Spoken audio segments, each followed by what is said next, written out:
প্রকৃতি দেখতে কার না ভালো লাগে। তাই আমরা আজকে আমাদের হঠাৎ করে একটা সিদ্ধান্ত হয়ে গেল আমরা একটু ঘুরতে। হ্যালো দর্শক, আসসালামু আলাইকুম। হঠাৎ করেই আমরা সিদ্ধান্ত নিলাম আমরা একটু ঘুরতে যাব। তাহলে সিলেট যাওয়ার উদ্দেশ্যে আমাদের সব কিছু প্ল্যান ঠিক হয়ে গেল। যেমন বলা তেমনই কাজ, সবাই আমরা সিলেটের উদ্দেশ্যে রওনা দিলাম। এই যে আমরা এখন গাড়ি ছাড়ছে সবাই, কিন্তু আমরা একা যাব না, সাথে আমাদের আরেকটা গ্রুপ যাবে। আমরা আমাদের থেকে গন্তব্যস্থান থেকে রওনা দিয়ে যাচ্ছি। তো আমাদের আরেকটা গ্রুপ আছে, সেটা তারা হচ্ছে মাধবদী থেকে উঠবে। আমরা মূলত আমাদের বাড়িটা মূলত মাধবদী, তাদের মাধবদী থেকে আমাদের আরেকটা সার্কেল উঠবে। ওখান থেকে আমরা সবাই মিলে আমাদের উদ্দেশ্যে রওনা দিব। যেমন এই যে গাড়ি চলছে, আমরা চলে যাচ্ছি এরকম করে পড়তে পড়তে, আর রাস্তার দৃশ্য দেখতে দেখতে চলে যাচ্ছি। বাচ্চারাও সে উপভোগ করতেছে, বাচ্চারা খুব মজা করতেছে। মজা করা প্রায় শেষ, আমরা আমাদের গন্তব্য একটা স্থানে আসছি, সেটা হচ্ছে মাধবদী। দেখুন, মাধবদী থেকে সবাই আমাদের আরেকটা গ্রুপ উঠে গেলো। বাচ্চারা ওদের সাথে কথা বলতেছে, কে কোথায় বসবে, কিভাবে করবে, কারা কার সাথে গল্প করবে, এগুলো করতেছে।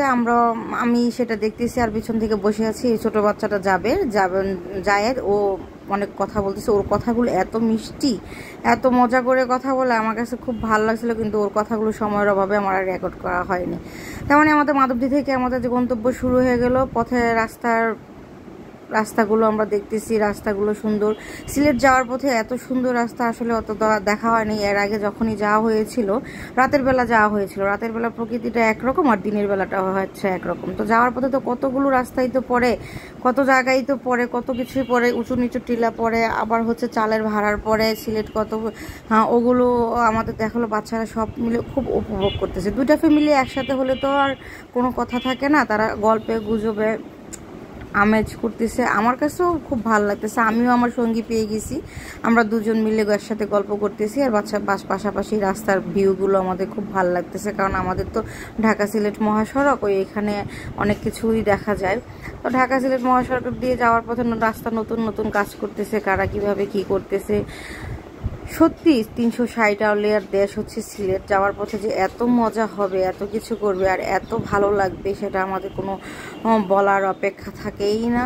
বারবার রাস্তাগুলো আমরা এই যে বাচ্চারা কিভাবে কি করতেছে, আমরাও গল্প করি। গল্প করতে করতে দেখা যায় দিন শেষ হয়ে যায়, দিন ঘন্টার পর ঘন্টা চলে যায়, ঘন্টা আর আমাদের আর গল্প শেষ হয় না, গল্পও ফুরায় না। এভাবে অনেকক্ষণ ঘন্টা, প্রায় আমাদের 5-6 ঘন্টা লেগে গিয়েছিল সিলেট পৌঁছাতে। তো আমরা এইভাবে চলতেছে, আমাদের গাড়িও চলতেছে, আমাদের গল্পও চলতেছে, আমরাও চলতেছি। সব মিলে ওই দিনটা আমাদের খুব ভালো লাগছিল। কারণ আমাদের অনেক দিন পরে বাচ্চাদেরকে নিয়ে বের হওয়া হয়েছিল, বাচ্চারা খুব মজা পেয়েছিল। সেটা ছিল আমাদের বাকিরে। দেখতে থাকুন।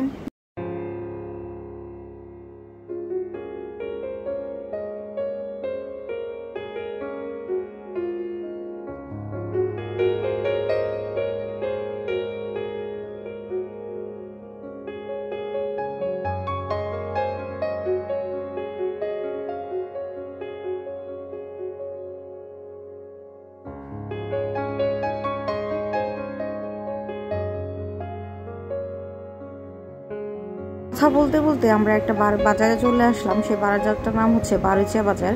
বারুচিয়া বাজারে অনেক কিছু পাওয়া যায়, এখানে অনেক ফলমূল পাওয়া যায়। এখান থেকে আমার হাজব্যান্ডরা যখন ঘুরতে আসতো বাসার জন্য অনেক ফলমূল নিয়ে যেত। তো এখানকার অনেক, কারণ আশেপাশে সব রিয়েল এগুলো উচ্ছা ছিল এবং অনেক মজার এখানকার সবজি ফল। ভেবেছিলাম যে আমরা এখান থেকে কিছু পিক আপ করবো, কিন্তু আর পিক আপ করা হয়নি, কারণ এখানে আর থামা হয়নি। ফেরার পথে পিক আপ করার চিন্তা ভাবনা ছিল, ফেরার পথে যদি পারি তখন কিনতে পারবো। এভাবে করে আমাদের আমরা অনেক জায়গা পার হয়ে গেছি। এটা হচ্ছে একটা চালের ভাড়। তারপর আস্তে আস্তে রাস্তা দেখা যায় অনেকগুলো। সিলেট তো হচ্ছে আমাদের গ্যাস ফিল্ডের অন্যতম একটা স্থান, সেখানে অনেক জায়গায় বিভিন্নভাবে গ্যাস ফিল্ড থাকে এবং আমরা ওটাও দেখেছি। কারণ গ্যাস ফিল্ডের যেখানে থাকে ওখানে উপর থেকে একটা গ্যাসের মতো, আগুনের মতো দাও দাও করে চুল্লির মতো জ্বলতে থাকে, যেন দূরে থেকে বোঝা যায় এটা হচ্ছে একটা গ্যাস ফিল্ড। কারণ সিলেট যাওয়ার পথে অসংখ্য এরকম গ্যাস ফিল্ড থাকে, সেগুলো ভালোই লাগে। তারপর এখানে আবার আস্তে আস্তে সিলেট শুরুতেই হলো টোল। এই একটা ব্রিজ, এই ব্রিজে ঢোকার পথে আমাদেরকে নাকি টোল দিতে হবে। তো সরকারকে আমাদেরকে টোল দিতে হলো প্রতি গাড়ি প্রতি 100 টাকা। সে টোল দেওয়া দিচ্ছে আমাদের ড্রাইভার। এই দেখুন টোল দিচ্ছে। তো টোল দেওয়া হলে আমাদের গাড়ি ছাড়বে, তো টোল দিচ্ছে, রিসিট কাউন্ট করবে, কাউন্ট করার পরে যে গাড়ি ছেড়ে দিল, সামনে একটা ব্রিজ, সেই ব্রিজটার জন্য তো ব্রিজটা তো মনে হয় অনেক আগেই তৈরি হয়ে গেছিলো, কিন্তু টোল দেওয়া আর আমাদের শেষ হয় না, কারণ আমরা সর্বত্র এই জনগণ শুধু টোল দিতেই থাকি, কিন্তু আমাদের টোল দেওয়া আর কবে যে শেষ হবে সেটা আর বুঝতেই পারবো না। এভাবে করে আমাদের বেলাটা প্রায় ফুরিয়ে যাচ্ছে, তখন রাত্র প্রায় গুনে আসছে আমাদের গন্তব্যস্থানে। পরবর্তী স্থান হবে আমাদের কোনো হালকা পাতলা একটা নাস্তা কিংবা কোথাও একটা রেস্টুরেন্টে থামা, সেই রেস্টুরেন্টের ব্লগটাও আসবে কিছুক্ষণ পর, মানে তারপরেই আসবে, তাও হয়তো এটাই হচ্ছে আমাদের আজকে। এই যে পাশে হচ্ছে একটা ট্রেনের সেতু, আমরা হচ্ছে এই পাশের যাত্রাই, আর ওই পাশে একটা হচ্ছে ট্রেনের সেতুটা মোটামুটি ভালো। আর এটা হচ্ছে একটা সুরমা নদী, সিলেট যাওয়ার পথে। তো আমরা তো নদীমাতৃক দেশে তো আমাদের দেশে তো অনেক নদী যদি কারণ বাংলাদেশে নদীমাতৃক দেশ, সেই নদীমাতৃক দেশে তো যেখানে যাব সেখানেই নদী যদি না দেখা তাহলে নদীমাতৃক দেশ হবে কি করে।